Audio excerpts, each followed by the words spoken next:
Queridos amigos, en Grandes Reportajes de la Hora de la Verdad, tenemos el gusto y el honor de hacerle entrevista a un personaje muy particular. Si aquí se le pregunta a 10 personas en Bogotá, 9 dirán que el concejal estrella en el último tiempo ha sido Juan Carlos Flores.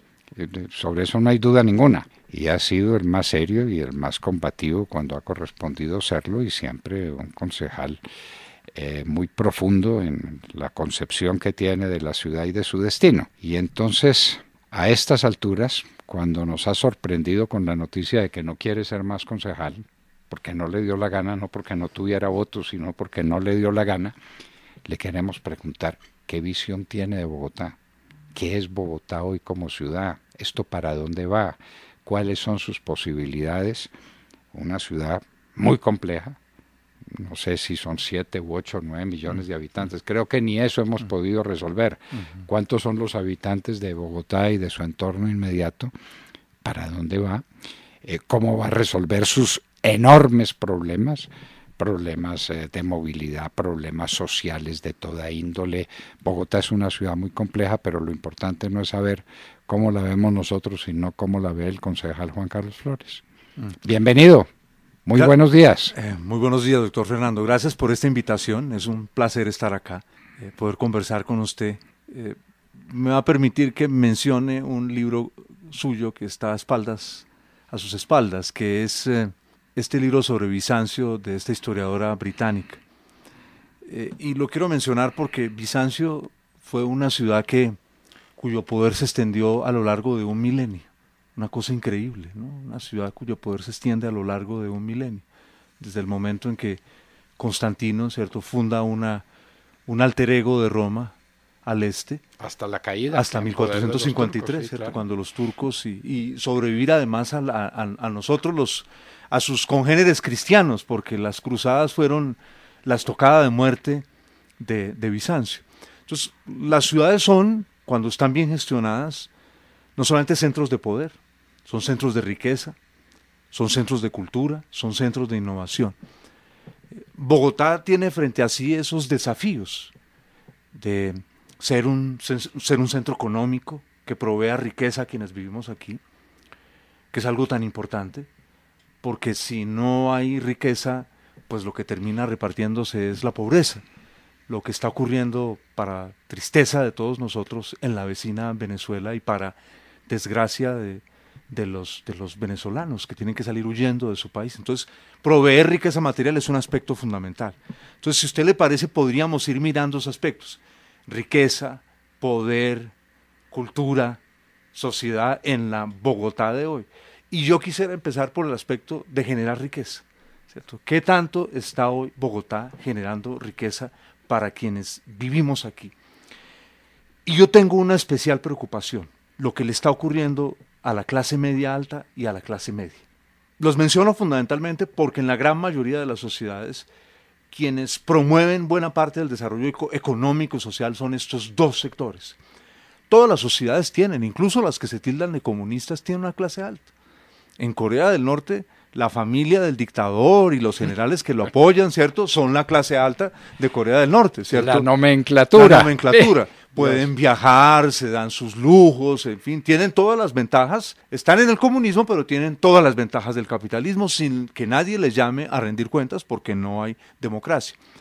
En el caso nuestro, los grandes intereses empresariales tienen una posibilidad de incidir en muchas ocasiones en las normas del Congreso porque tienen capacidad de lobby. Pero eso no ocurre ni con la clase media alta ni con la clase media, que se siente cada vez más ahogada por los impuestos tanto nacionales como distritales, con un problema, porque el asunto no son los impuestos, como usted bien lo entiende, ¿cierto? Unos impuestos razonablemente diseñados son un motor extraordinario de desarrollo económico. Mal diseñados pueden ahogar o a todo un sector de la economía o pueden ahogar al conjunto de una sociedad. Ese es un asunto de una arquitectura muy difícil de elaborar. Y hoy esa arquitectura de los impuestos, tanto en el país como en la ciudad, está mal diseñada. En la nación, pues la gran mayoría de muchos empresarios están pensando, tiene más sentido tener la empresa cerrada que tenerla abierta. Esa es una gran desgracia. Me ha contado la gente que cuando se visita hoy Panamá se encuentra una parte no desdeñable de la que fuera nuestra clase media alta empresarial, porque siente que en Colombia no están las condiciones para desarrollar su libre juego económico. Y en el caso de la ciudad, pues, ¿qué observamos? Que tanto el impuesto predial como el impuesto de industria y comercio han venido reduciendo su crecimiento a lo largo de los últimos años. El predial porque se basa en es Big Bang inmobiliario que hoy ya no se corresponde con la realidad del mercado inmobiliario de construcción de la ciudad. No se está construyendo, la economía de la construcción, gran generador de empleos si los hay para los estratos, para el estrato 2, estrato 1 y un pedacito del estrato 3, gran generador de empleo. La construcción está prácticamente paralizada. Y el mercado inmobiliario, pues cualquiera que salga a Bogotá y que no esté viviendo pues en Bavia, observará la cantidad de se arrienda o se vende. Industria y comercio, pues con un bolsillo apretado de buena parte de los ciudadanos, doctor Fernando, es un impuesto que también se han reducido sus posibilidades de crecimiento. Entonces, tanto la nación como la ciudad tienen cada vez más obligaciones que requerir de los ciudadanos, pero la generación de riqueza se ha ralentizado en el país. Y yo diría que si uno fuese muy preciso en el manejo de las cifras económicas, uno diría que estamos al borde de un frenazo en la economía que sería tremendamente dañino. Ya hay muchas señales. Entonces, yo creo que este es un panorama que debemos mirar con realismo en el caso de la ciudad. Y ahí hay una corresponsabilidad tanto del gobierno nacional como de los últimos gobiernos que ha tenido la ciudad. En Colombia estamos dedicados a pensar qué más le colgamos al presupuesto nacional, ya es suyo recargado con el saqueo de los dineros públicos. Porque por desgracia, la principal actividad de la clase política hoy no es pensar el país, no es reflexionar sobre él y diseñar medidas para actuar sobre Colombia, sino robarse el país. Esa es la gran desgracia. Y cuando se lo decide gestionar, se lo gestiona mal. Es decir, las obras se demoran demasiado. Un dato. El metro que está diciendo Peñalosa que va a quedar, ¿sabe cuándo va a ser entregado ese metro? En el año 2030. 2030. Entonces imaginemos 2030. Eso está en el cronograma. Una ciudad que será completamente distinta. Completamente que distinta. No se va a parecer en nada a la ciudad. Y estamos hablando de una mini línea. Entonces, para iniciar esta conversación con usted me parece el asunto de partida, ¿cierto? Las ciudades son grandes generadores de riqueza, pero decisiones erróneas del grupo dirigente pueden secar una economía, ¿cierto? Los antioqueños tienen una palabra que la primera vez que la oí me pareció maravillosa, porque es una palabra muy precisa, entecar, ¿sí? ¿Cierto? Me pareció bellísima esa palabra, entecar, secar, ¿cierto? Reducir a sus huesos la economía de la ciudad, como está ocurriendo también con la economía del país. Pues esa es una perspectiva desoladora, pero visible. El tránsito por las calles de Bogotá y especialmente por los sectores del norte de la ciudad es un tránsito entre el se arrienda, el se vende y el se arrienda o se vende.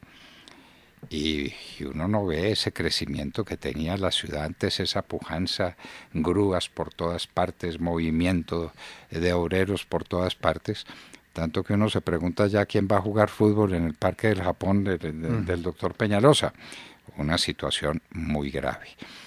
Y dentro de ese panorama, ¿cuál es en este momento y cuáles son las perspectivas de la situación económica del distrito? ¿Qué es lo que se ve? ¿Qué es lo que hay y qué es lo que se ve hacia el futuro? Ya con esta perspectiva, que no es nada halagüeña. Claro, un solo dato, el presupuesto del año pasado era un presupuesto superior a los 23 billones de pesos. El presupuesto que llevó al Consejo el alcalde Peñalosa es un presupuesto 2 billones de pesos menos. Eso significa que la nueva alcaldesa tendrá que sacar la tijera en muchos campos de la gestión. 21 billones de pesos contra 23. Contra 23, sí. Y más la inflación, pues que no es mucha, pero que de todas maneras cuenta. De acuerdo. Es una suma importante. Entonces, ahí hay un ejemplo de las dificultades en captar recursos que hoy tiene la ciudad, porque los tributos de la ciudad son poco elásticos. Si no crece el sector de la industria y del comercio, pues no pueden digamos, esa vaquita de ordeño termina teniendo tuberculosis, ¿sí? Si no crees, digamos, si no se está moviendo el mercado inmobiliario, la vaquita de ordeño, que es el impuesto predial, pues termina quedando entecada, seca. Esos son los dos, como usted bien sabe, las dos fuentes fundamentales de ingreso de la ciudad. Y otra cosa que se inventaron, que es el impuesto de valorización, que es un contrasentido. La valorización es una contribución, no un impuesto. De acuerdo, y se ha vuelto una cosa regular, y aquí recordemos que una parte se va a ir en gastos de lujo, como este centro cultural, este club, que Peñalosa deja, va a costar más de 140 mil millones de pesos al frente del Andino sobre la 11. Entonces, pensemos, por ejemplo, en una medida que podría reactivar parte de la economía de la ciudad, y es los sectores, la vivienda en sectores altos está saturada, es una cosa que conoce quien esté, cierto, en la industria de la construcción, pero donde tenemos una demanda de vivienda a la que no se logra responder por el costo del suelo de la ciudad, que es la demanda de vivienda para los sectores populares, ¿sí? Que requeriría, cierto, de un plan de acción gubernamental que incentivara la construcción para los sectores populares, lo cual podría ser no solamente de gran ayuda social para estos sectores, proveerles de vivienda, sino también que reactivaría la industria de la construcción en la ciudad. Ahí hay un campo grande. El 40% de los bogotanos, doctor Fernando, vive en arriendo. En la zona de Patio Bonito es una zona que triplica en densidad el resto de la ciudad. Todo ha sido construido, los patios de las antiguas casas. Es decir, ahí hay unas posibilidades, por ejemplo, de construcción en altura, de mejorar los espacios públicos. Pero por desgracia, el plan del alcalde Peñalosa, el plan de ordenamiento territorial, no traía ningún instrumento realista para trabajar con el sector de la construcción el tema del suelo. Es decir, que la ciudad incluso le trabajara el tema del suelo para que el sector de la construcción pudiera entrar a ofrecer vivienda a los sectores populares, que me parece que sería una de las medidas cruciales para empezar a reactivar la economía de la ciudad. Bueno, un panorama bastante complejo el que va a tener ante sus ojos la alcaldesa cuando se posesione. Me imagino que ella ya conoce todo esto. ¿Usted ha tenido ocasión de hablar con las personas que llegan? ¿La alcaldesa ha tenido ocasión de llamarlo y preguntarle, usted concejal, que ya se va además, qué visión tiene de la ciudad que yo voy a recibir? No, doctor Fernando, yo he recibido una sola llamada de la doctora López. Esa llamada fue en los días en que discutíamos el plan de ordenamiento territorial. Una colega del partido de la doctora López, la colega Bastidas, anunció en una sesión que la doctora López estaba de acuerdo con la ponencia de ella, que era favorable al plan de ordenamiento de la administración Peñalosa. A mí me sorprendió mucho porque había oído a la doctora López criticar duramente ese plan de ordenamiento en campaña. Publiqué en redes ese video porque siempre es bueno dar las pruebas, ¿no? Porque si no la gente dice que usted se inventó, que no dijo, que dijo. Y a raíz de eso me llamó la doctora López y me dijo, no, quiero decirle, concejal Flores, que yo no respaldo el plan de ordenamiento territorial de Peñalosa. Es la única conversación que he tenido. Y allí, si usted me permite, señalaría otro aspecto, teniendo presente el libro que vi aquí en su biblioteca sobre Bizancio. Las ciudades están unidas por una argamasa que no es material, que es una argamasa inmaterial, que es el civismo. ¿Sí? Uno puede tener una ciudad muy rica, pero si no hay civismo en ella, esa ciudad se va a desplomar. Entonces, el otro desafío de la ciudad es el civismo, que tiene un componente muy importante en el ejemplo que da el grupo dirigente, porque el ejemplo entra por los ojos, ¿sí? Y lo que hoy tenemos en la ciudad es un desplome del civismo, que yo veo en la actitud hacia el transporte público de la ciudad. Lo veo claramente en la impunidad con que no se paga el pasaje en el transporte público de la ciudad, en los epítetos con los que la gente se refiere a ese transporte público. Yo soy crítico de la manera como ha sido gestionado Transmilenio, pero jamás se me ocurriría pensar que el problema del transporte lo vamos a resolver prendiéndole candela a Transmilenio. ¿cierto? O no pagando el transporte en Transmilenio. Pero esto, por desgracia, ha venido acompañado de que en los últimos años la noticia fundamental que reciben los ciudadanos sobre quienes dirigen el Estado es un monumental saqueo de los recursos públicos. Y eso, por desgracia, sirve como una suerte de tenebroso aliciente para quien está dispuesto a saltarse todas las normas. Mire usted que estamos en el mundo, en general en el mundo, enfrentados hoy hay un problema, y es la aparición de vándalos urbanos. ¿Sí?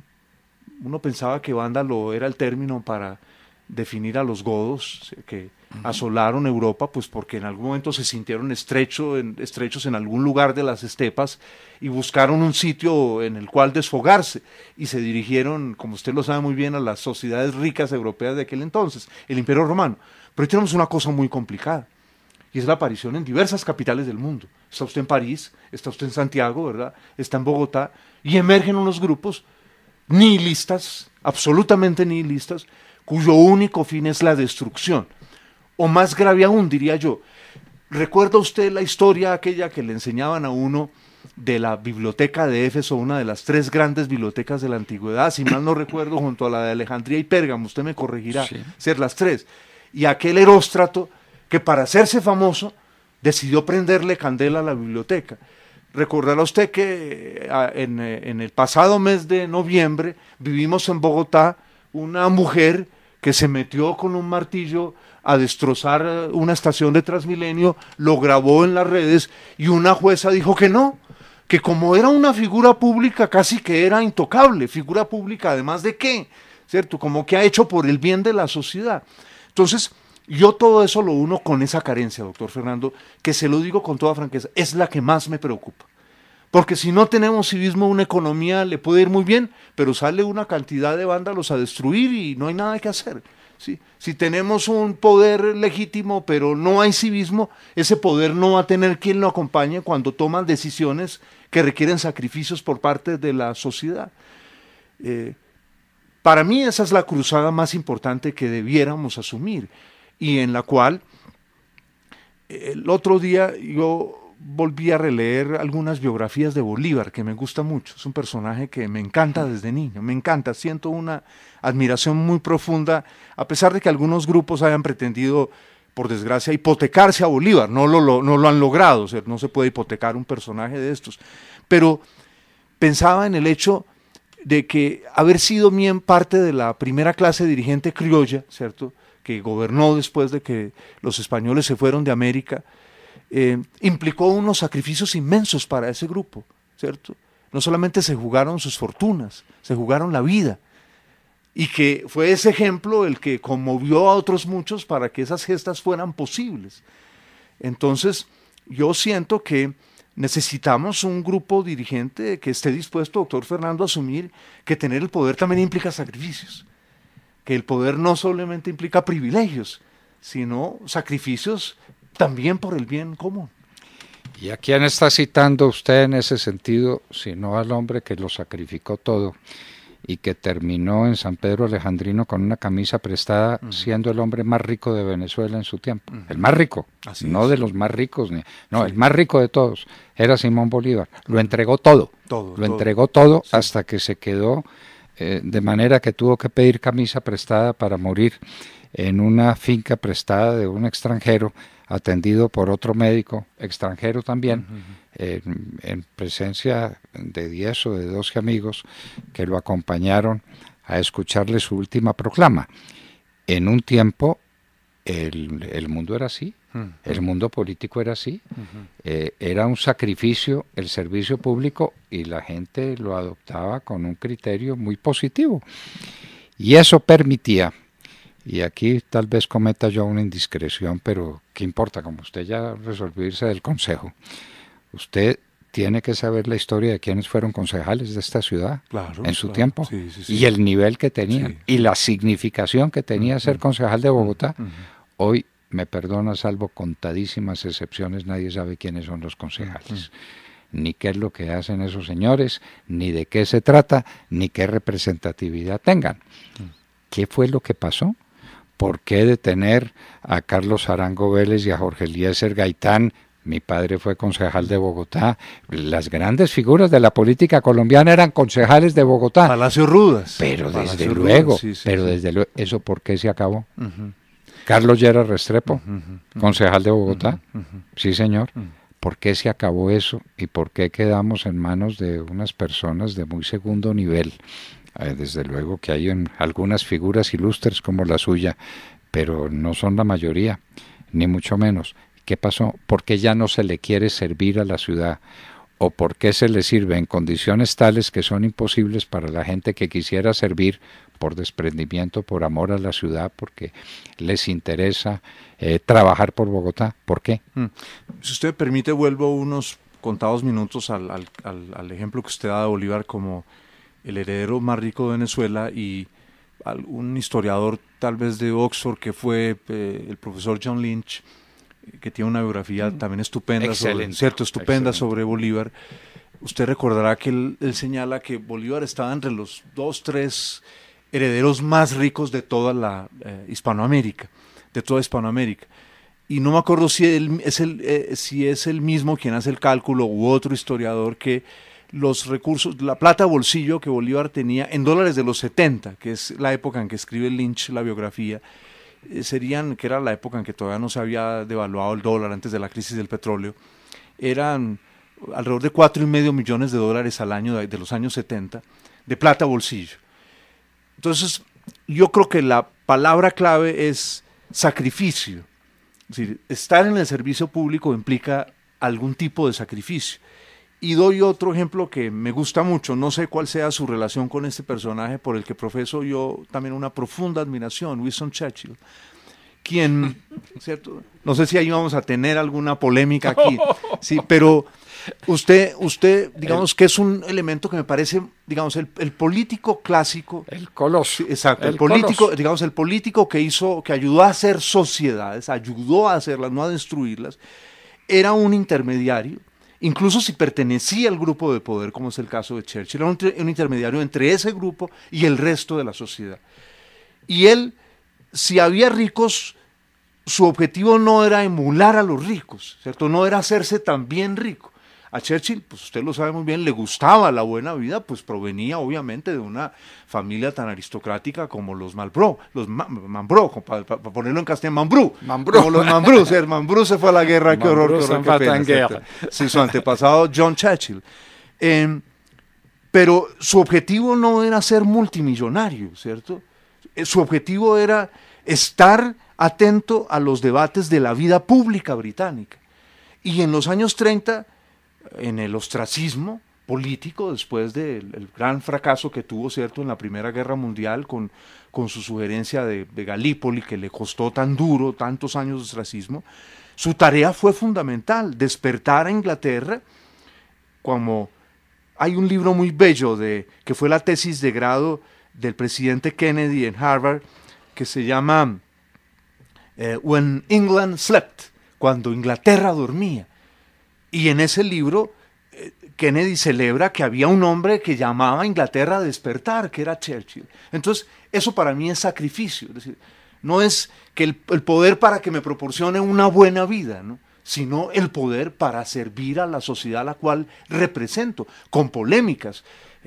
La percepción que tenía, por ejemplo, Churchill de Gandhi, pues no me gusta, ¿cierto? Ese derviche casi que le dijo, usted recuerda, ese fakir desarrapado, pues que era una figura a la altura de Churchill, sin duda, los dos titanes, como usted ahora se refería. Entonces, yo creo que ese es el asunto fundamental, y es que una parte de quienes gobiernan el mundo quiere imitar el estilo de vida de quien provee riqueza, y ese es otro mundo con el que el político debe dialogar, ¿cierto? Al que el político no puede destruir porque se ahoga la generación de riqueza en la sociedad. Pero el político no está para ocupar el lugar de los billonarios, ¿cierto? Está para jugar un rol de intermediario entre el mundo que genera riqueza y el resto de la sociedad. Y siento que eso es lo que nos está fallando, no solo aquí, sino en otros lugares de la tierra. Terminaría con esta anécdota. Cuando Kennedy fue presidente, nunca cobró el salario de presidente. Claro, su padre era muy rico, pero no solamente no no lo cobró, sino que lo entregó a la filantropía, ¿sí? Hoy la gente es, ¿cierto?, hace plata con él, le gana bien con el Estado, buenos sueldos, no son malos salarios, pero al mismo tiempo quiere, con los recursos estatales, convertirse en billonario, y eso sí es una cuadratura del círculo que termina haciendo un daño inmenso a la sociedad. Un daño inmenso, un daño terrible a la sociedad. Bueno, y estamos planteando también, usted está planteando el panorama moral que hay alrededor, moral y político, que hay alrededor de la vida actual de Bogotá. Estamos totalmente de acuerdo, la falta de civismo es dramática. Uno podría tratar de pensar qué era lo que estaban tramando y cuáles eran las reacciones íntimas de las personas que quemaban a Transmilenio a raíz del 21 de noviembre. Es decir, ¿eso qué significado tenía? ¿Y a quién le estaban haciendo daño? Precisamente a aquellas personas a cuyo nombre se estaba obrando, que eran las personas más pobres y más complicadas que hay en Bogotá para trasladarse de un lugar a otro, y les queman Transmilenio. Uno no puede entender que esas cosas sucedan. Sin civismo no hay nada, sin civismo no hay nada. Le quiero hacer una confesión porque estamos en plan de confesiones. Mi padre fue todo en la política colombiana. No quiso ser presidente de la República, eso le molestaba sobremanera. Pero lo que a él más lo llenó en la vida, mucho más que sus ministerios y sus embajadas y todas las cosas que él fue, ser alcalde de Manizales. Y lo fue en 2 ocasiones. Y lo primero que él hacía era entusiasmar a la ciudad en torno de un objetivo. Entusiasmar a la gente, a toda, desde el hombre más rico hasta el hombre más pobre. A él le gustaba ir a los barrios de Manizales y solucionarle los problemas a la gente, pero llevándoles un mensaje. Un alcalde tiene que ser un líder de la ciudad, además de construir cosas y de hacer diseños, tiene que ser el líder, tiene que ser el punto de mira, tiene que ser el hombre capaz de transformar moralmente una ciudad. Y entonces uno dice, bueno, lo que ha habido aquí es un fracaso enorme, es una verdadera catástrofe, porque la gente que marchó se dedicó a destruir la ciudad. Eso no es un fracaso tremendo del liderazgo que debe venir de la alcaldía, del consejo, de quienes mandan en esta ciudad. Sin duda, porque además, fíjese usted que estamos convirtiendo la palabra vándalo, y me incluyo allí, es una autocrítica, en una suerte de mantra, como dice la prensa española, pero no estamos descifrando ¿y quiénes son esos vándalos? ¿Qué intereses representan? Entonces hay en Bogotá, yo creo que es necesario que empecemos a descifrar esos vándalos, porque si no los desciframos no vamos a poder confrontarlos.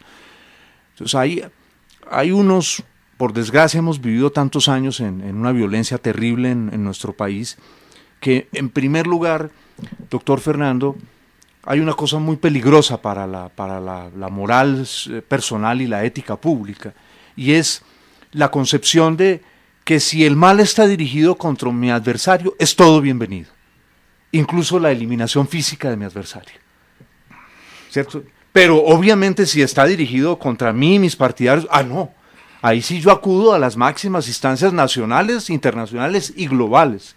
Defiendan mi vida, defiendan mis criterios. Entonces, yo creo que el civismo tiene que sostenerse sobre una moral que ha de ser de universal aplicación. La moral falla cuando deja de ser de universal aplicación.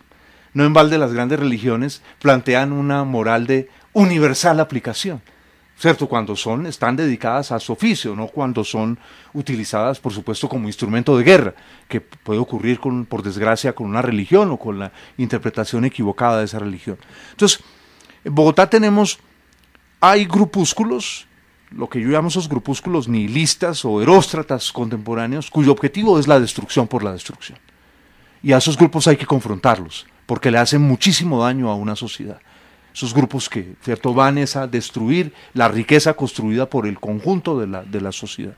Luego, hay organizaciones criminales. Me ha llamado la atención, doctor Fernando, que en el caso de Chile, que se pusieron por la imperiosa necesidad de cifrar, bueno, ¿quiénes están pues que en Chile, cuántos meses duró ¿cierto?, la sonada contra una parte de la sociedad? han llegado a la conclusión de que las organizaciones criminales del narcotráfico han estado detrás de azuzar esa violencia destructora. Porque, qué coincidencia. Claro, cierto. Qué coincidencia. Pero fíjese que, cierto, no lo estamos mencionando aquí, es muy importante decirlo. Porque a esas organizaciones les conviene llenar de miedo a las barriadas populares, para que nadie se enfrente a ellos. Porque esa es la desgracia. El narcotráfico es el tipo de crimen que aglutina a todos los otros crímenes a su alrededor. La corrupción, el tráfico de personas, ¿sí?, para actividades sexuales, otro tipo de delitos, lavado de activos. Entonces, me parece que al lado de esos nihilistas, eróstratas, hay que sumar estas organizaciones criminales del narcotráfico en Bogotá. ¿Qué papel han jugado en estos acontecimientos? Definitivo. ¿Cierto? ¿Cuánto costó destruir la ciudad? No, pues, ¿A cuánta gente le pagaron? ¿A cuánta gente movilizaron con recursos económicos? ¿De dónde venía eso? Yo no tengo ninguna duda tampoco. El nombre clave de todo el asunto es cocaína. Esto es cocaína pura. Y qué bien ver eso, porque ahí nos encontramos con uno de los problemas capitales de Bogotá, que es el problema de la drogadicción, y especialmente la drogadicción de la juventud. Porque esto sí es Satanás, invención de Satanás. Drogar la juventud es cerrar las puertas del futuro y es convertir la ciudad en el campo de acción de una gente espantosa que no obedece a convicciones propias, a sentimientos de moralidad, sino a su necesidad de una papeleta de cocaína, de como se llamen esas cosas. Yo es que pertenezco a una generación donde eso no existía, de modo que no tengo ningún merecimiento al decir que no solamente no probé nunca una cosa de esas, sino que la detesto, y la detesto desde el fondo del alma. Las famosas ollas del microtráfico, los vendedores de cocaína y de marihuana. Ese no es un problema capital de Bogotá, total, independientemente del 21 de noviembre y de todas estas cosas. Antes de eso, no es un problema esencial de Bogotá, el narcotráfico y su penetración, especialmente en la juventud. Total, si usted me lo permite, cerraría el aspecto anterior, porque ¿qué es lo que está ocurriendo? Y es, al no precisar el gobierno quiénes son los vándalos, al no poner a trabajar a los organismos de inteligencia estatales para descifrar a estos grupos criminales, al no asumir la responsabilidad de los políticos de establecer tajantemente la diferencia entre la protesta pacífica mayoritaria, que es legítima, ¿sí?, porque empiezan a tener como interlocutores esta minoría, ese es el peligro. Fíjese usted en Río de Janeiro, esos grupos, porque es que ya tenemos la presencia en otras ciudades del continente, esos grupos han logrado convertirse, controlando las barriadas populares, en los interlocutores del poder. Las favelas. Eso es un asunto de una inmensa gravedad. Entonces, yo el que siento que fue uno de los grandes errores, antes de pasar a la pregunta que usted me hace, uno de los grandes errores del gobierno, pero también de buena parte de los partidos que han dirigido las protestas, es no diferenciar de manera tajante, absolutamente tajante, la legitimidad de la protesta pacífica y la completa ilegitimidad de la acción vandálica que se escuda en el anonimato contra el conjunto de la sociedad. Porque los vándalos actúan es contra el conjunto de la sociedad, nos hacen daño absolutamente a todos. Y ahí entonces hay un inmenso error, porque, doctor Fernando, volvemos a privilegiar al que ejerce la violencia sobre el que cumple los deberes de manera pacífica, que es la gran tragedia contemporánea de Colombia, ¿sí?, que hemos privilegiado durante décadas al que ejerce el chantaje sobre la sociedad y no al que de manera pacífica, como es en una democracia, reivindica sus derechos. Entonces ponemos el mundo patas arriba. Paso ahora entonces a la inquietud que usted tiene sobre el tema del narcotráfico. Para mí es el factor más dañino, el elemento más disociador hoy que tenemos del tejido social. Voy a darle un dato. En Bogotá hay más de 400.000 jóvenes que ni estudian ni trabajan. No han sido objetivo de una política audaz para vincularlos a la educación y a trabajos que pueden ser temporales, pero que pueden ayudarles, por parte de ningún gobierno. No están en el centro de la agenda ni de Bogotá ni del país. Colombia, según Naciones Unidas, está entre los 2-3 países de América Latina que más jóvenes que ni estudian ni trabajan tienen. El mayor desempleo juvenil de América está en Bogotá, está en Exactamente, Colombia. exactamente. Entonces, ¿qué es lo que ocurre? ¿Qué pasa si a estos muchachos no les ofrecemos alternativas virtuosas? Pues allí está la delincuencia presta para ofrecer todo tipo de oportunidades. Y una de esas formas delincuenciales es el narcotráfico. Porque el narcotráfico además trabaja hoy con una inmensa ventaja. Como usted bien lo sabe, en Estados Unidos, con excepción tal vez de un tipo de drogas, todos los otros, el consumo de todas las drogas está otra vez al alza en Estados Unidos. De manera que el mercado de los Estados Unidos sigue en el mundo. En el mundo, bueno, incluyámosle el mundo. Y aquí también, digamos, aquí también en el caso de Bogotá y de Colombia. Entonces, el lío es que no es el narcotráfico actuando en un terreno que no le es propicio, es el narcotráfico actuando, por desgracia, en un terreno que le es propicio. ¿Por qué le es propicio? Porque estamos en el peor de los mundos. Las leyes dicen que el consumo de la dosis mínima es permitido, pero en teoría la comercialización, la producción y comercialización son prohibidos. ¿Quién entiende eso? ¿Cierto? Entonces estamos en el peor de los mundos. Claro. Y al mismo tiempo no tenemos la más mínima estrategia de prevención del consumo de la droga. Yo no conozco cuál fue la estrategia de prevención del consumo de la droga de Santos, no la conozco. 8 años estuvo en el poder. ¿Cuál es la estrategia de prevención del consumo de drogas de un hombre joven? El presidente más joven, entiendo, si no estoy equivocado, en la historia de Colombia. No sé si sea pero digamos uno de los más jóvenes. De los más jóvenes. Bueno, un hombre que uno diría tiene la posibilidad de comprender temas que de pronto uno ya por razones generacionales no entiende. No hay ninguna estrategia de prevención. Por iniciativa tal vez fue del senador, de uno de los senadores Galán, no el que fue el candidato a la alcaldía de Bogotá, el hermano, se decretó que el problema del consumo de drogas en el país era un problema de salud pública. ¡Ah, qué bueno! ¿Cuántos recursos han bajado a las ciudades, doctor Fernando, a los departamentos, para trabajar entonces en los hospitales públicos programas de rehabilitación? Pues le voy a dar la cifra, 0 pesos. 0 pesos. ¿Cuántos hospitales hay en la ciudad que provean programas de rehabilitación al consumo de drogas? Si mucho en Santa Clara un poquito y alguna cosa en el suroccidente, en Kennedy, no más.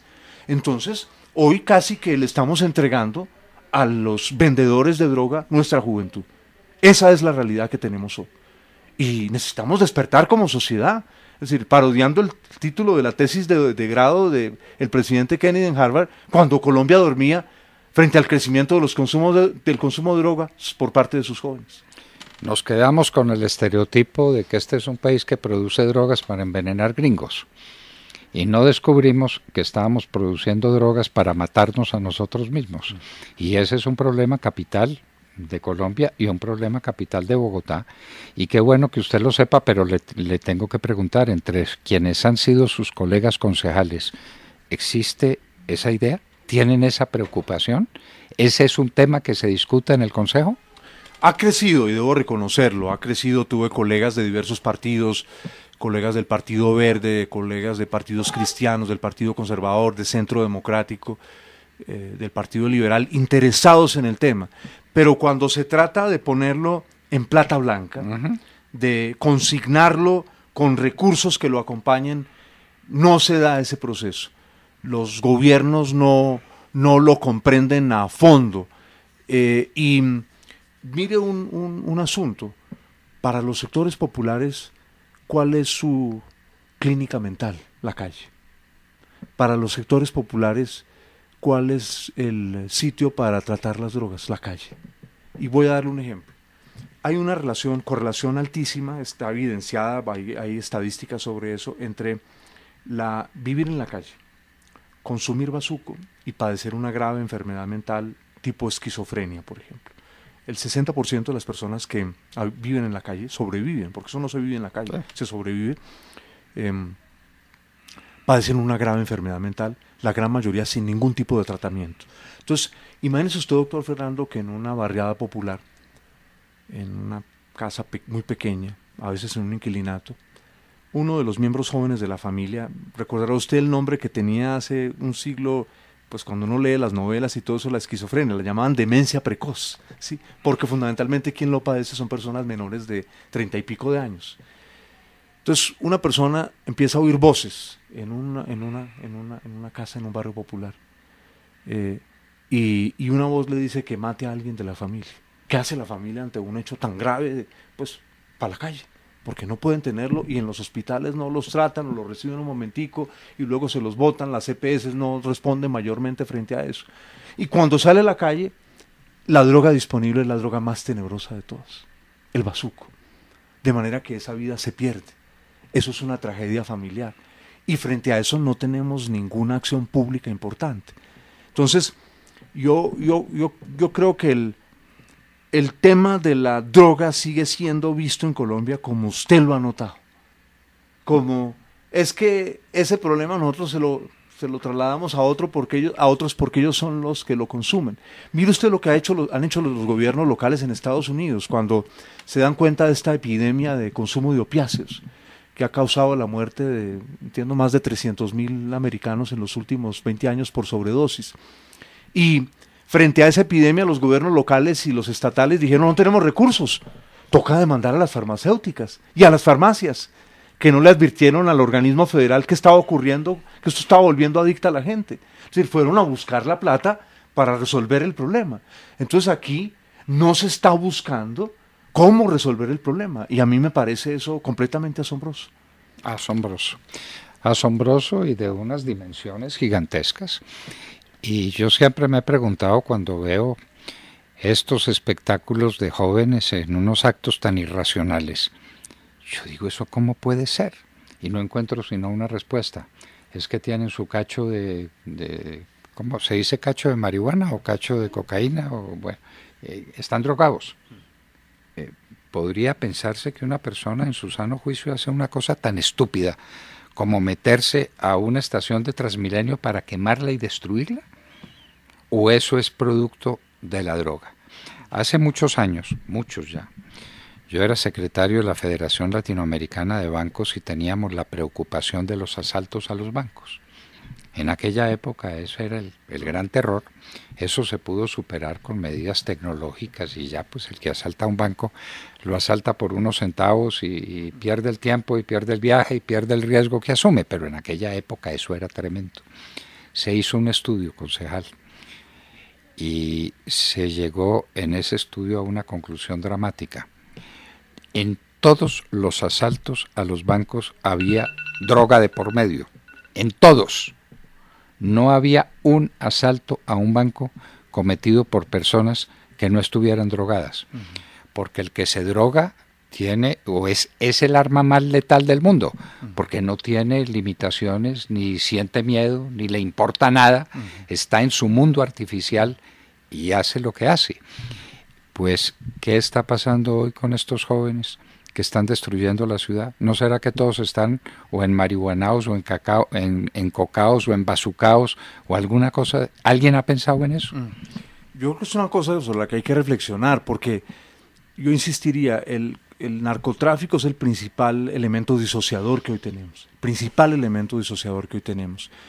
y el narcotráfico crea, por desgracia, en muchos barrios una cultura que destruye de tal manera las relaciones sociales, destruye las relaciones familiares, hace imposible la convivencia entre vecinos, lleva como primera oferta para muchos jóvenes el entrar al mundo del crimen, que lumpeniza un sector de la sociedad. Es un hecho de extrema gravedad, doctor Fernando, un hecho además mundial. Así que en los sectores urbanos se lumpeniza un sector de la sociedad que combina además desde los más altos círculos que sirven al lavado de estos activos gigantescos que produce el negocio, corrompe la política, corrompe el sistema judicial, corrompe el sistema policial, pero en primerísimo lugar corrompe el tejido social. Digamos, usted recordará las famosas guerras del opio en la China, por Dios, que fueron un elemento que destruyó a China, ¿cierto? Lo destruyó moralmente a China, y hoy eso se comprende con claridad. El otro día, hace unos años, no sé si es el cargo, si el título que voy a dar, pero la neurocientífico jefe, Estados Unidos tiene el cirujano jefe, usted recordará ese cargo oficial tan interesante. Digamos, la neurocientífico jefe de los Estados Unidos advirtió, dijo: el consumo de drogas en los Estados Unidos como elemento disociador hoy es equivalente a las guerras del opio en China. Yo quedé impactado con esa afirmación. Una neurocientífica, diciendo el daño espantoso que estaba haciendo el consumo de drogas al tejido social de los Estados Unidos. Si eso ocurre, doctor Fernando, en los en Estados una sociedad Unidos, rica como Estados Unidos, ¿cierto? Pero rica como los... ¿Qué será lo que está ocurriendo aquí? Hace 2 años, tal va a ser 3 años, usted que conoce el mundo de la banca, la Reserva Federal, por primera vez en una sesión de la Reserva Federal, incluyó los días laborales que se pierden por el consumo de drogas dentro de uno de los elementos para analizar la economía de los Estados Unidos. Así ya es de grande. Entonces, yo creo que aquí no nos estamos dando cuenta de que pedazos grandes de nuestra ciudad están siendo lumpenizados por el poder disociador del narcotráfico. Y con relación a lo que usted decía, de allí irriga a muchas acciones de la sociedad, porque hay una cantidad de gente que no le interesa para nada el contrato social, el contrato con sus otros congéneres y el respeto de ese contrato. Lo único que les interesa es su pedazo de bazuco, su pedazo de tragedia. Bueno, concejal Juan Carlos Flores, esta es una entrevista apasionante, pero vamos a hacer una cosa menos alta, menos significativa, pero no menos grave. ¿Cuál es la situación económica real del distrito? Porque ya usted nos dijo que para el año entrante se había rebajado el presupuesto en 2 billones de pesos. Así es. Pero ese presupuesto tiene que estar afectado por el servicio de una deuda y por unas obligaciones que tiene la ciudad contraídas.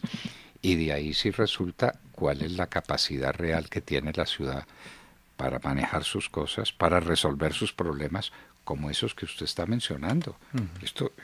Yo estoy absolutamente asombrado. 400.000 jóvenes en Bogotá que ni trabajan ni estudian. Así es.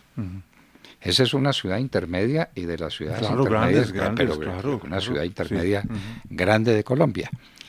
¿Cuál es esa situación económica real, sin mentiras, sin exageraciones, trayendo eso a la realidad económica de la ciudad? ¿Cómo es?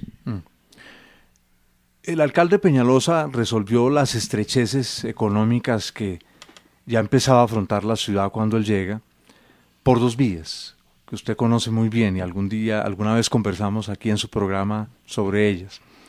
La primera con endeudamiento. El Consejo le aprobó 2 cupos de endeudamiento al alcalde. Y la segunda por un instrumento que bien usado sería magnífico, garantizar vigencias plurianuales para realizar obra pública o gasto público de inversión, que son las vigencias futuras, pero que se han ido degradando. Ya cualquier entidad empieza a usar vigencias futuras, de manera que empieza a ser muy difícil predecir el estado de las finanzas públicas, porque hay que ir a desentrañar cuántos de los presupuestos se van a prolongar por infinito número de años. El principio de anualidad que nos enseñaban en Hacienda Pública. Eso fue mandado, lo mandaron al basurero de la historia, como decía un pensador marxista del siglo XIX, el basurero de la historia. Voy a dar un ejemplo. Entonces, que el edificio, el centro administrativo distrital ya no es, bueno, pero es un edificio que funciona, nos gastamos una cantidad inmensa de plata en hacerlo antisísmico, dejémoslo que trabaje otro tiempo, no hay plata ahora para hacer edificios de lujo, no, toca. Entonces, por ejemplo, Peñalosa dejaría comprometido 1 billón de pesos en vigencias futuras para ese edificio de un nuevo centro administrativo para Bogotá. Una cosa que no tiene... Por curiosidad, ¿dónde lo van a construir? Ahí mismo. Van a tumbar el que hay. No, van a hacerlo en un predio que queda, ¿se acuerda esa escultura? Yo no me acuerdo de qué escultura, el ala solar que quedaba ahí en el costado sur de la 26, ahí junto a ese predio. Entonces, la alcaldesa electa recibe una ciudad donde las posibilidades de nueva inversión se han angostado de manera significativa. Digamos que ella... Están las platas de la troncal de la séptima, son 2.4 billones de pesos. Eso no está comprometido. Si Peñalosa no lo compromete, eso es un cupo de endeudamiento que está allí listo. Ella podría comprometerlo en alguna inversión importante. Sería una plata que quedaría libre.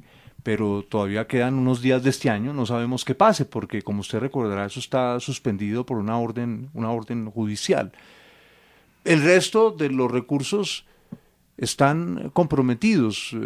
El metro son casi 14 billones de pesos de partida, porque una cosa que no sabe la ciudadanía es que la empresa china que se ganó esto no va a empezar a construir el año entrante, ni tampoco el siguiente. ¿Cómo? No, ¿Cómo? porque, como usted recordará, el metro no tiene estudios de detalle.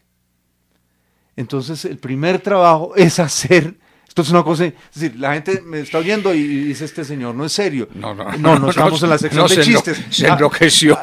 Sí, se aclare, por favor, doctor Fernando, que no introdujo usted una sección de chistes aquí en la entrevista, ¿cierto? Entonces, ojo, ¿por qué me detengo en esto? Ni que anticipemos el 28 de diciembre, el Día de los Inocentes, no es una inocentada. No, porque ¿qué puede ocurrir? Puede ocurrir perfectamente que esos estudios de detalle digan que esto va a valer más. Pero claro. ¿Cierto que sí? Pero es que ¿Cierto? solamente Sí. con estudios de claro, detalle sabemos cuánto vale. Lo demás es una aproximación. Sabemos cuánto vale. Y ojo a esto, porque... Menos no va a valer. Entonces, sí, tenga la seguridad. El presupuesto del metro, un tercio de ese presupuesto del metro, es para rehacer la troncal de la Caracas. Eso es muy importante, que tampoco eso se lo han contado con claridad a los bogotanos. ¿Cierto? De toda esa plata, no es para el metro toda esa plata. Un tercio de esa plata es para rehacer la troncal de la Caracas. Peñalosa se las ingenió para que quedase esa plata para rehacer la troncal de la Caracas. Entonces recuerden ustedes, el metro es un puente elevado sobre toda la Caracas hasta la 76. Ese es el metro, un puente elevado sobre toda la Caracas hasta la 76. ¿En dónde van a poner los pilares gigantescos sobre los que va ese puente elevado? Van a estar en la mitad de la avenida Caracas. De manera que hay que rediseñar el Transmilenio que va hoy por la Caracas, y eso nos va a costar una plata. ¿Va a costar eso lo que está proyectado? No, lo sabemos con la obra pública colombiana, no va a costar eso. ¿Sí? ¿Nos va a costar cuánto más? No me atrevería a decir, pero digamos, seamos lo más conservadores, doctor Fernando, lo más, digamos, una capacidad de ejecución, pues que manejemos Singapur, una capacidad de ejecución muy, muy alta, Hong Kong, un tercio de más, y eso le toca lidiarle a la próxima alcaldesa. La próxima alcaldesa no podrá entregar ni 1 milímetro de metro.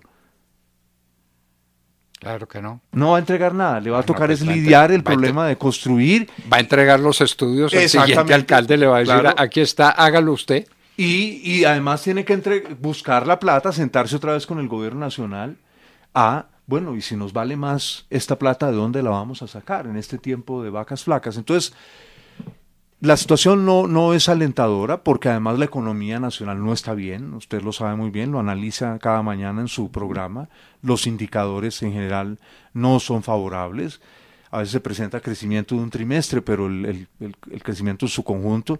Tenemos, como decía una revista económica internacional el otro día, Colombia es un caso en que se pueden presentar índices de crecimiento, pero no está generando más empleo. Sí, pues porque tenemos además que abastecer de empleo a nuestros vecinos venezolanos que llegan a buscar también un empleo y en la informalidad. Un caso que nadie entiende. El hombre de la calle no entiende cómo podemos estar creciendo económicamente, pero no generemos más empleo.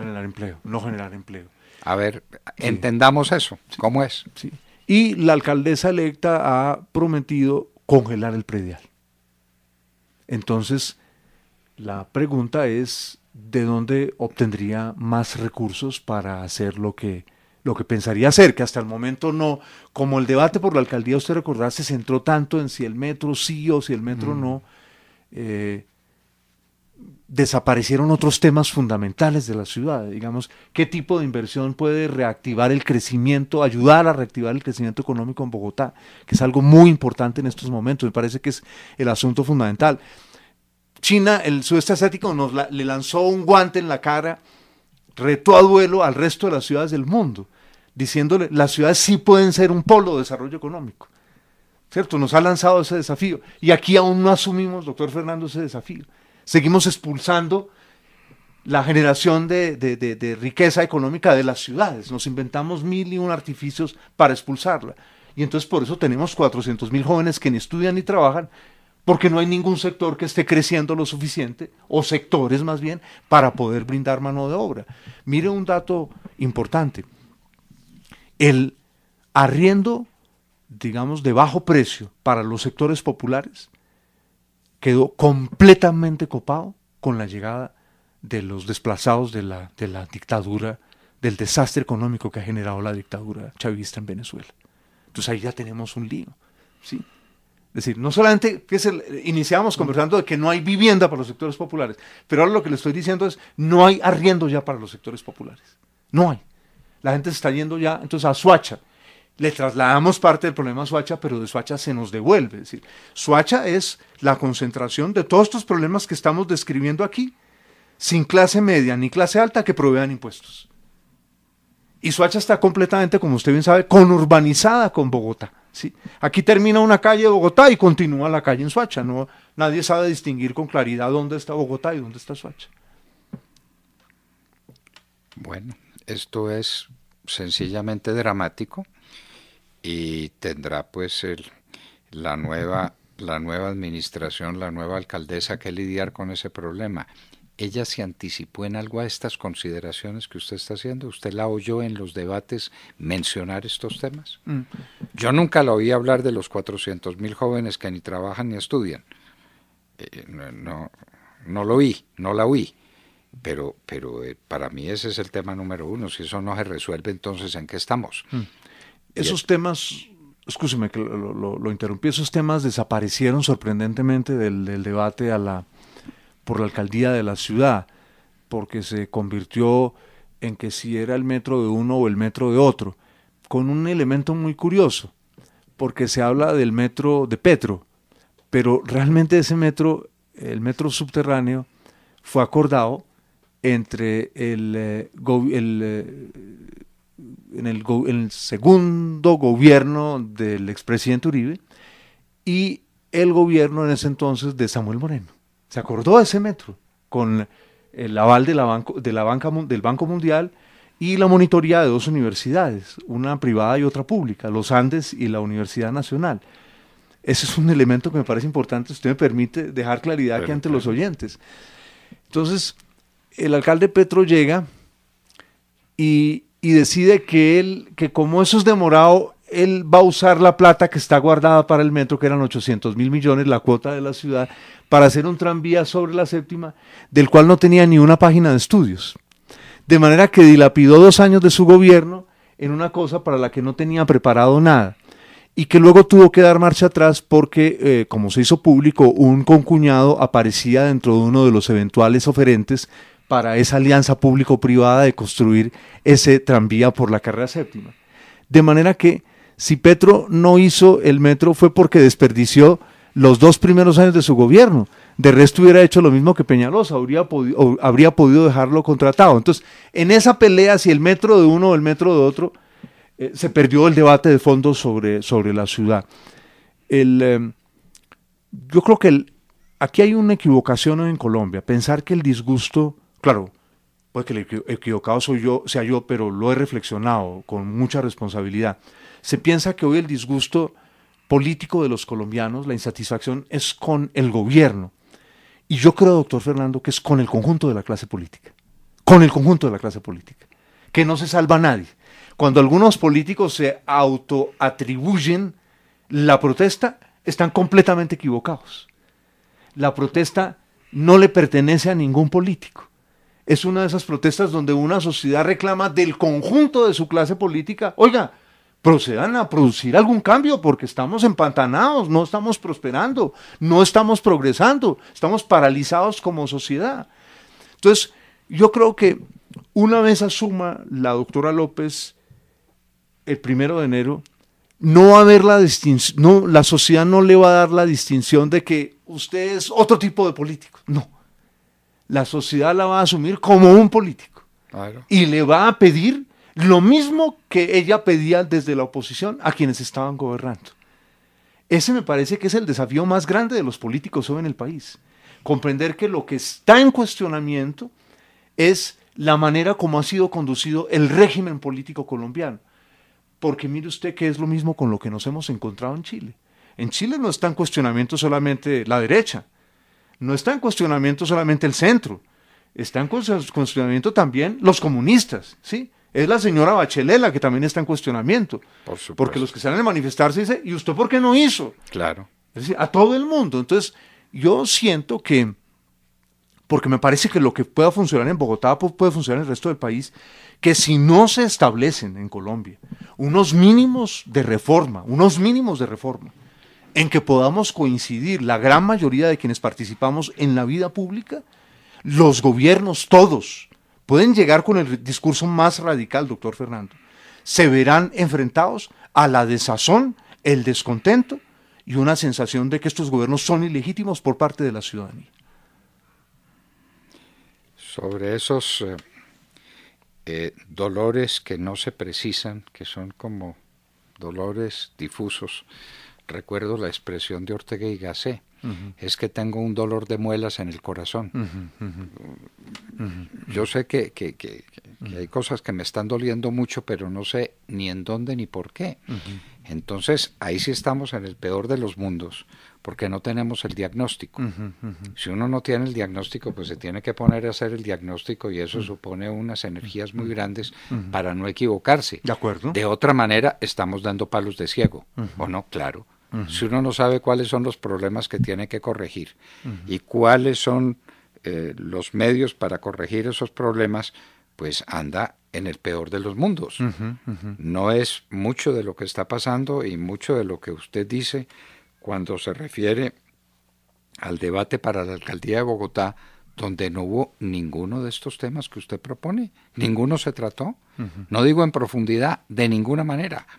Los problemas morales, los problemas políticos, los problemas de una juventud drogada y que no está haciendo nada, problemas fundamentales de la ciudad que no se tratan, no hay diagnóstico, ¿o no? Sí, y acontece en la ciudad y en el país, porque un buen diagnóstico obliga a ser responsables a los participantes en el debate público. Si no hay diagnóstico, quedamos todos en frases generales, que nada explican y nada resuelven.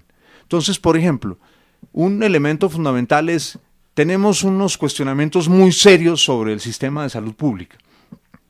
¿Cuáles entonces son las ofertas para resolver ese problema? El problema está en las EPS, ¿es allí donde está el problema? Entonces se requiere, si es allí donde está el problema, necesitaríamos un consenso sobre ese aspecto, por lo menos un acuerdo de las principales fuerzas políticas, porque yo subrayo, la pérdida de legitimidad nos está afectando absolutamente a todos, y es lo que en América Latina abrió la compuerta a los caudillismos irresponsables, porque quienes ejercían en el poder, ¿cierto?, no asumieron con responsabilidad su tarea. Bueno, diagnostiquemos estos problemas. Si el problema son los jóvenes sin oportunidades, hay que pensar cuáles son las alternativas para esos jóvenes sin oportunidades. Pero hoy tenemos una agenda demasiado gaseosa, demasiado difusa. El tema de activar la economía, el papel gigantesco que puede desempeñar la industria de la construcción. Hoy estamos en el peor de los mundos, doctor Fernando, no tenemos nada, ¿cierto? No tenemos ya las viviendas gratis que daba Vargas Lleras, no tenemos una política de subsidios modernizada, ¿sí? Es decir, no tenemos absolutamente nada y estamos en el peor de los mundos. En el tema de la salud estamos en el peor de los mundos, absolutamente en el peor de los mundos, ¿cierto? ¿Dónde está la cura que este problema requiere? Que por supuesto es un problema que no es fácil en ningún lugar del mundo. Proveer salud es uno de los problemas más complejos que hay. Mire usted Estados Unidos, una sociedad tan rica y no logra crear un modelo eficaz de provisión de salud.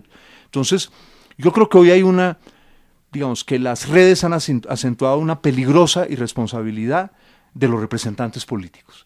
Las redes permiten que una persona exprese unas opiniones e inmediato adquiere un aura de popularidad inmensa y millones de personas le dan me gusta y esa persona asciende en el interés del conjunto de la sociedad. Pero si estás todo el tiempo en las redes, ¿a qué horas estudias? ¿A qué horas te detienes a sentarte con un grupo de trabajo de especialistas a amaciar un tema a fondo? Entonces, yo comparto eso, yo creo que la percepción superficial que tenemos de los problemas del país es muy, muy peligrosa, porque si a un dolor difuso un médico no le da el diagnóstico preciso, pues se le puede morir el paciente cuando descubra de qué era el dolor. Vea que muchos candidatos en muchos lugares del país se han dedicado a sostener la tesis que ha sostenido el presidente Iván Duque, de que uno gobierna es en la calle con la gente, estando donde está el problema. Como nadie tiene el don de la ubicuidad, los problemas son tantos, la superficie, no solamente la superficie física, sino la superficie real de los problemas es de tal magnitud que el que salga a resolver los problemas en la calle nunca puede estar en su oficina estudiando las cosas, mirando los planes, tomando decisiones que puedan resolver esos problemas y entonces el resultado es ese.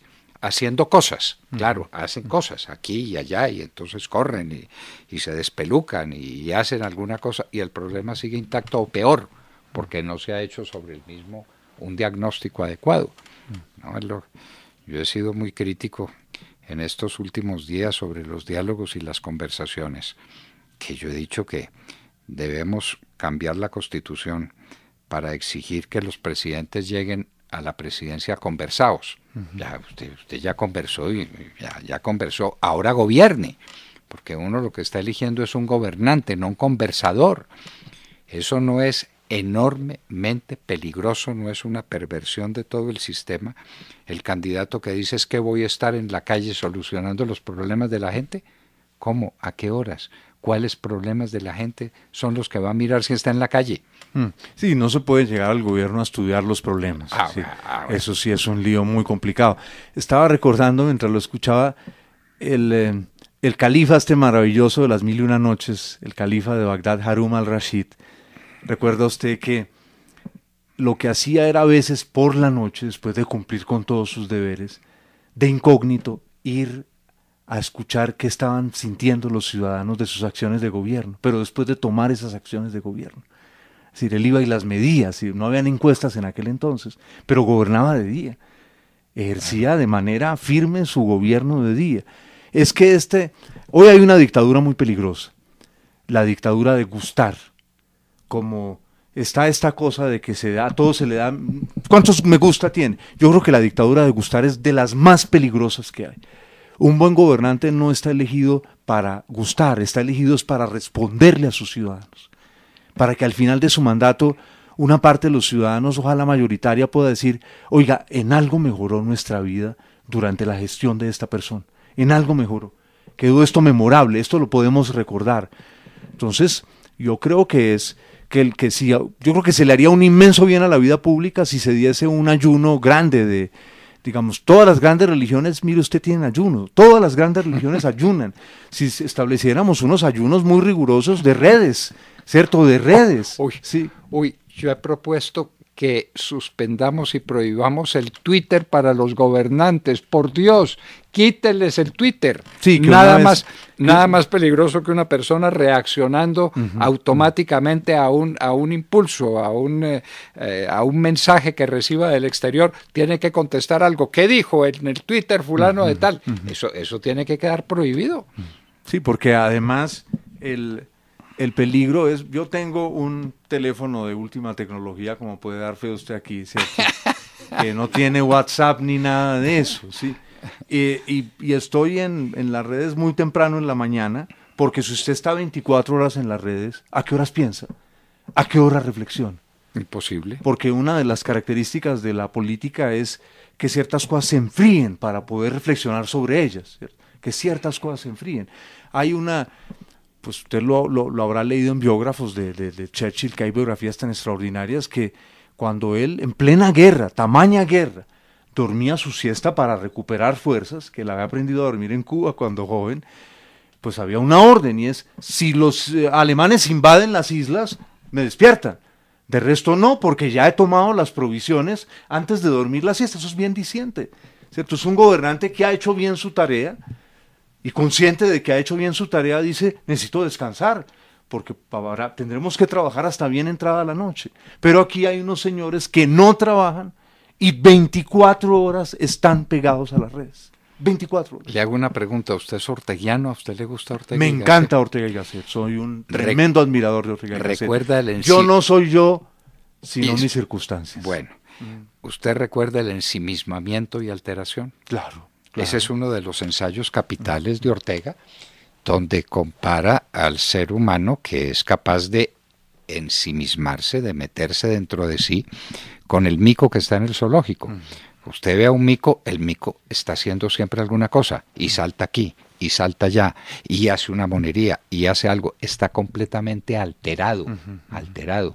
A ese mico no se le puede pedir ni proponer que planee en el futuro, ni que deje de ser mico, ni que aprenda otras cosas, porque está siempre alterado, vuelto hacia afuera. La diferencia con el hombre es que es capaz de ensimismarse, es decir, de meterse dentro de sí mismo para afrontar el próximo ataque de la realidad, para saber qué hace ante ella, cómo la maneja. Estamos viviendo una generación de políticos completamente alterados, vueltos hacia afuera, vueltos hacia la realidad que les demanda aquí y allá, y corren y hacen, y se montan en un barco y se montan en un avión, ¿y a qué horas están pensando?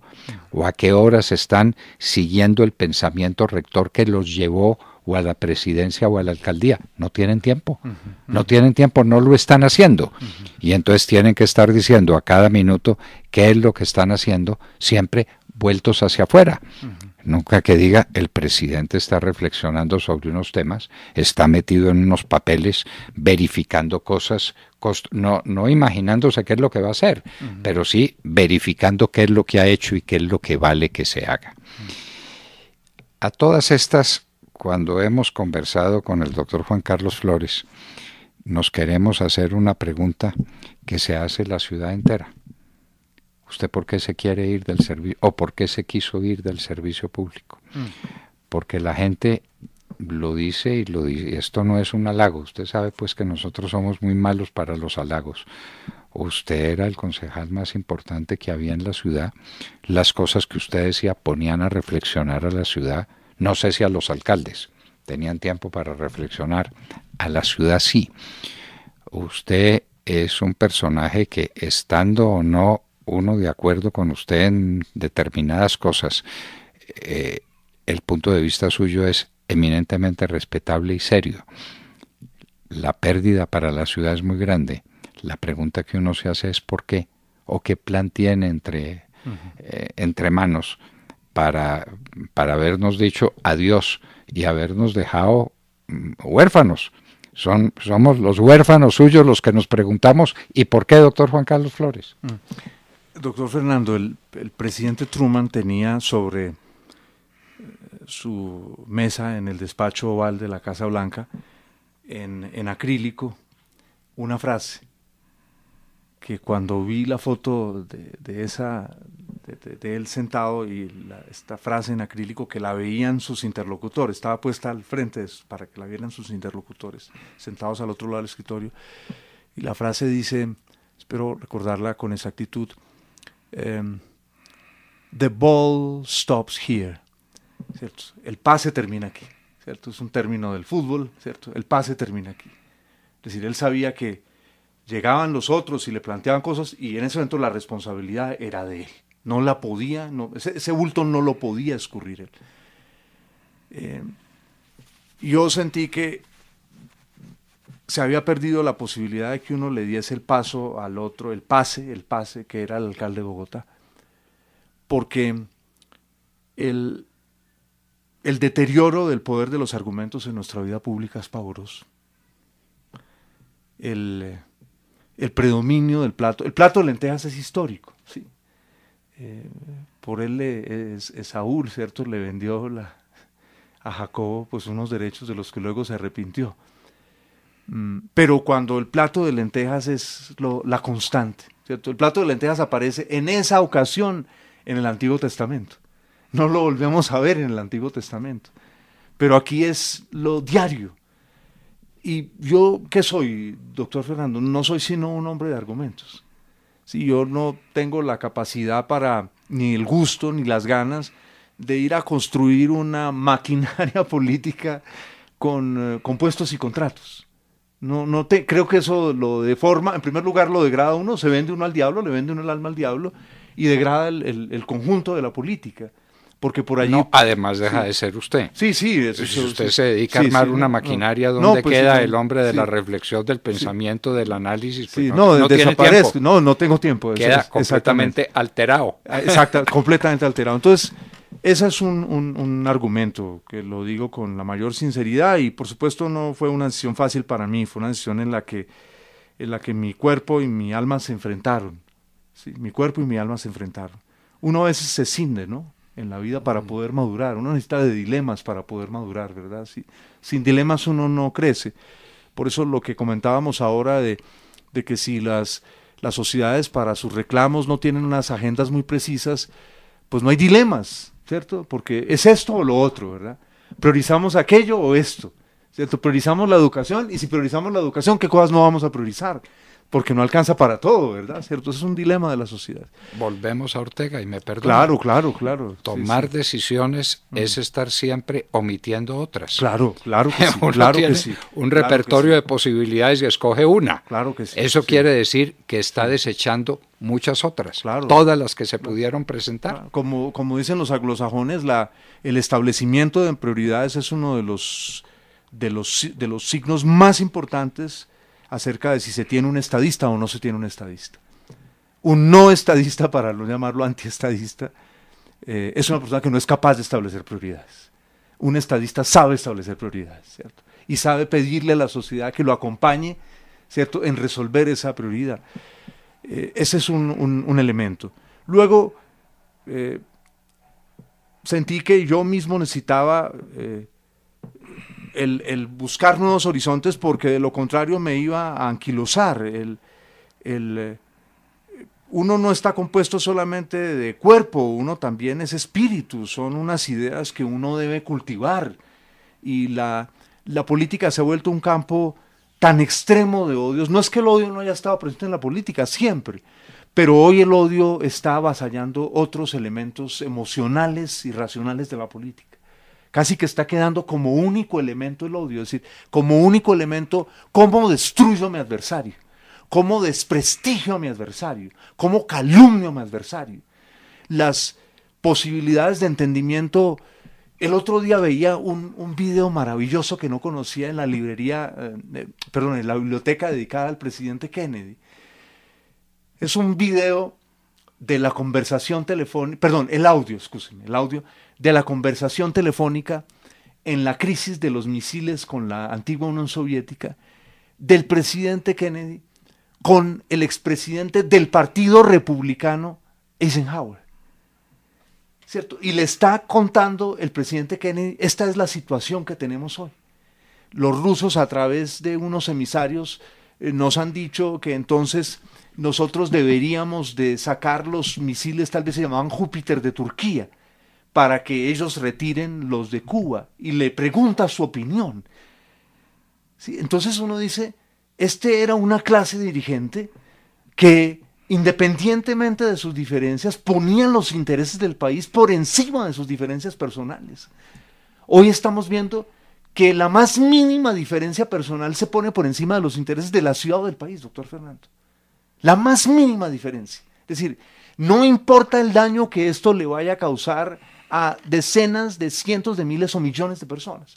Entonces, yo creo que si no volvemos a engrandecer la política, estamos perdidos. Estamos perdidos. No tiene sentido este oficio.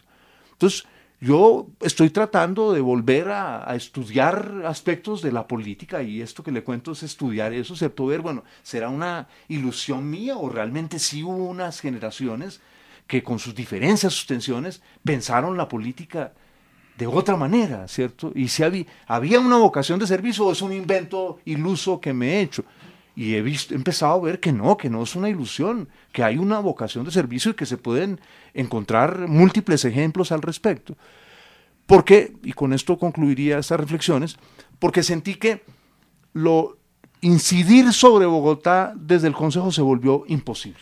los puestos y las lentejas acaban con cualquier debate, cualquier debate. No hay debate posible. No hay debate, no hay debate, no hay debate político. No hay argumento que valga, no hay razón que valga, no hay argumento que valga. No hay posibilidad de penetrar en un tema a fondo para llegar a una conclusión compartida sobre lo que convenga a la ciudad. ¿No lo hay? No, no lo hay, no lo hay. Y digamos, no es una decisión caprichosa, quiero decirle. Es decir, tomar la decisión fue muy difícil para mí, como se lo contaba, y creo que es la primera vez que lo digo. Fue una tensión entre cuerpo y alma, ¿sí? Porque el cuerpo de uno siempre reclama lo real, ¿sí? La realidad. El cuerpo es Sancho Panza y el alma muchas veces es Don Quijote, ¿sí? Es decir, el Sancho Panza y Quijote están dentro de uno, ¿cierto? No es uno y el otro por allá, no, están dentro de uno, ¿no?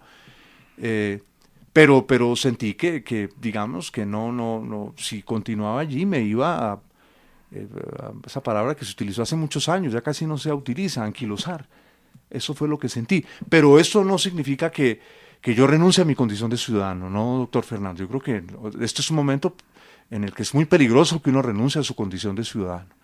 Los desafíos... Es decir, va a seguir usted opinando. Claro, y en la medida de lo posible tratar de incidir. Este es un momento en el que las democracias están bajo ataque en el mundo, doctor Fernando. Las democracias están bajo ataque.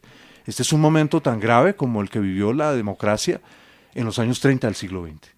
Eso me indica que podemos seguir contando con usted cuando haya un problema, decirle usted qué opina.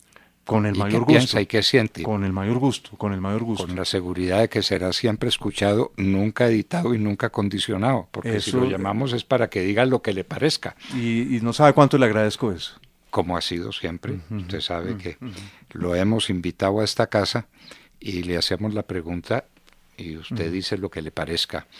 Y es que hay muy poca gente en Colombia que esté en ese plan. El plan de la crítica real, el plan del análisis serio de los problemas. Eso lo echamos de menos porque estamos en una política del plato de lentejas. Que ¿cómo me gustó ese símil que usted hace? Estamos vendiendo todo por un plato de lentejas y lo demás no importa. Lo demás no importa. ¿Hay algún proyecto vital suyo, además de de seguir opinando y de seguir trabajando y de seguir estudiando en la política? ¿Tiene usted un proyecto entre sus manos? No, es que nos interesa mucho. No, claro, usted es una figura que nos importa, si no le preguntaríamos. Sí, no. Esto no es morbo. Aún no, pero para mí es muy importante que lo que yo pueda hacer sea una combinación de mis razones, de mis argumentos con mi espíritu, porque yo creo, doctor Fernando, que parte de este desplome tan pavoroso en todo el mundo de la ética en lo que se refiere a los asuntos públicos y la moral en lo que se refiere a la vida de cada uno de nosotros, es que hemos renunciado a esa exigencia que plantea no solamente ser en la vida pública, en la vida frente a otros, sino ser frente a la propia conciencia. Mire, a mí me ha impactado mucho este caso de este multimillonario de los Estados Unidos, Epstein, porque fíjese usted, la primera vez que yo oí de este señor, oí de una manera que me pareció admirable. Voy a contarle esa anécdota brevemente. A mí me gusta mucho la física, mucho desde niño. Y estaba leyendo a un físico americano que se llama Lee Smolin, que está ahora en un centro de estudios que queda en Waterloo, cerca de Toronto, en Canadá, que se llama el Perimeter Institute, que fue creado con la fortuna de un inmigrante turco que fue uno de los que tuvo esta BlackBerry, que recordemos que fue un éxito inmenso, y esa gente ganó unas cantidades muy grandes de plata. Y una vez le preguntaban a Lee Smolin, el físico de los Estados Unidos, cómo había surgido ese instituto, y él dijo, no, yo estaba en Inglaterra y una persona me comentó, me escuchó hablar de que necesitábamos volver a estudiar la física a fondo, como había ocurrido en los años 20 y 30, y esta persona me dijo, oiga, la idea me parece interesante, yo lo puedo contactar con personas que podrían financiar ese proyecto. Y esa persona era Epstein. Y yo en ese momento leí y me pareció yo dije, qué chévere uno tener ese poder, ¿no? Claro. congregar a otras personas para responder a la idea, porque además la idea se volvió la realidad. Y luego... Sin saber si era productiva, si era sí, rentable. exactamente, se volvió realidad, se volvió realidad. Y hoy es uno de los centros en el mundo donde se estudia este tema de tan avanzado como es el de la famosa computación cuántica, que es difícil de entender, pero parece que es una línea de conocimiento de frontera extraordinaria. Y luego vino todo lo otro, pues las acusaciones por ser un depredador sexual, terribles, y luego el fin dramático, ¿no?, del suicidio y los efectos que tiene. Fíjense ustedes que acaba de retirarse de la vida pública el príncipe Andrés de Inglaterra, que aparece vinculado con estos hechos. Entonces, yo veo ahí que es importante volver a reivindicar que no puedes estar presente en la vida pública para hacer algún bien, en primer lugar, para uno mismo y algo para la sociedad, si los asuntos del alma no están bien. Entonces, digamos, yo quizás pertenezco a una cosa ya muy anticuada, pero en el que la reflexión, y por eso, como usted, soy un gran admirador de Ortega y Gasset, y eso Ortega y Gasset fue un hombre que estuvo plenamente presente en el debate público, ¿cierto? Pero plenamente presente en el debate público de España, de Iberoamérica y del mundo, porque usted lo sabe muy bien, que lo traducían a todos los idiomas, pues era una cosa impactante, pero al mismo tiempo era un hombre preocupado por su vida interior. Él comprendía que una vida pública, digamos, de peso, no buchipluma, de enjundia, esa palabra tan bella del castellano, ¿cierto? Tener enjundia. Ahí lo resumiría. Para mí es muy importante que mis palabras tengan algún peso. Y eso no se puede lograr si uno no se cultiva interiormente. No se puede lograr. Es imposible. Es imposible. Es completamente imposible. Uno deja de leer un día y al día siguiente se siente estéril. No, se siente mal. Terrible, terrible. El otro día yo ya no puedo leer en la noche sin las antiparras, ¿sí? Y se me quedaron en la oficina las antiparras. No, pues parecía ahí sí un león enjaulado, ¿cierto? Yo escarbé por allá en mi biblioteca, ¿dónde es que mi hermano alguna vez me había regalado una lupa, pero de adorno? Yo dije, este es el momento que esa lupa cumpla su función esa lupa, y no la he encontrado, porque necesitaba leer antes de dormir. Eso lo que dice usted es muy cierto. Eso es lo que dice usted es muy cierto. Bueno, pues, ¿qué tal el personaje que hemos conocido a fondo? Un personaje que conoce muy poco la gente, porque la gente está muy alterada y está esperando la respuesta inmediata al problema inmediato y un punto de vista sobre esto, sobre aquello, pero no se ha penetrado en el fondo de un ser humano para saber qué es lo que hay ahí. Y entonces hemos entendido muchas cosas que no entendíamos y hemos enfrentado un personaje excepcional en la vida política del país, un hombre que quiere pensar, que quiere meditar, que quiere estudiar y que quiere estar presente en los problemas del mundo desde una perspectiva de libertad, de libertad. En el fondo, lo que usted quiere es ser libre, sí, y libre para pensar, y libre para opinar, y libre para decir qué es lo que le debe decir a una sociedad cada vez más enferma, más limitada, más presionada por problemas de tanta gravedad como los que ha planteado. Por ejemplo, el problema de la drogadicción es un problema monumental, no es un problema de salud pública, es más un problema de salud emocional, de salud del alma. La gente le está vendiendo su alma al diablo a través de la cocaína. Cada vez, en cada momento de la historia siempre ha habido una tentación dominante. La tentación dominante hoy parece ser esa, y a la juventud la están destruyendo a través de estos mecanismos, una juventud completamente enajenada, que esa es otra palabra importante que vale la pena fortalecer, la enajenación y la enajenación mental. Y sobre la ciudad de Bogotá, qué diagnóstico. Mucho más interesante de saber si la séptima en la 53 se hace un paso nivel o se hace tal, es saber si aquí hay civismo, si aquí hay amor por la ciudad, si aquí hay valores del espíritu que congreguen a unas personas alrededor de una cosa que se llama la ciudad. Usted tiene que recordar uno de los libros capitales sobre la historia antigua que se llama precisamente La ciudad antigua, de Fustel de Coulanges. Eso es fundamental, eso es fundamental. Y es que la ciudad era el todo, y pertenecer a la ciudad era pertenecer al mundo. El mundo se expresaba a través de la ciudad, lo demás no valía la pena. Entonces ese proceso creador de la familia, de la tribu, de la gente a llegar a la ciudad, que es la máxima expresión social y que es lo que comprende al hombre y comprende a su destino. Y aquí eso lo hemos olvidado, y al olvidarlo estamos haciendo una convivencia imposible. ¿Cómo convive uno con personas que no están de acuerdo en amar la ciudad, en trabajar por ella, en luchar por ella, sino que cada uno es viendo qué le saca, qué consigue, qué busca, qué gana? Unos pensamientos bien profundos y bien azarosos. Este es un azar permanente en el que estamos viviendo. Pues hemos conseguido, queridos amigos, una cosa maravillosa, es saber que Juan Carlos Flores va a seguir disponible para opinar y que lo vamos a poder llamar y vamos a poder abusar de su tiempo, porque necesitamos eso. Son opiniones independientes, opiniones serias. Usted no va a estar dependiendo del contrato aquí, ni de la maquinaria del fulano, sino de su propia conciencia, que la de un hombre que conoce la ciudad como no la conoce nadie más. A usted además le gusta es montar en Transmilenio, ¿no?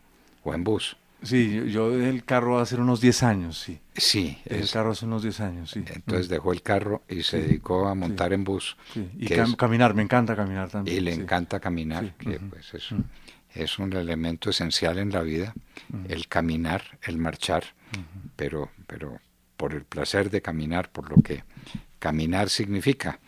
Yo recuerdo una de las obras capitales de la filosofía colombiana, se llama Viaje a pie, de Fernando González. Hay que caminar, hay que caminar por el mundo, y en el mundo se encuentra uno todas estas cosas. Qué placer ha sido, qué enriquecedor, y nuestros oyentes se lo agradecerán inmensamente, y queda comprometido.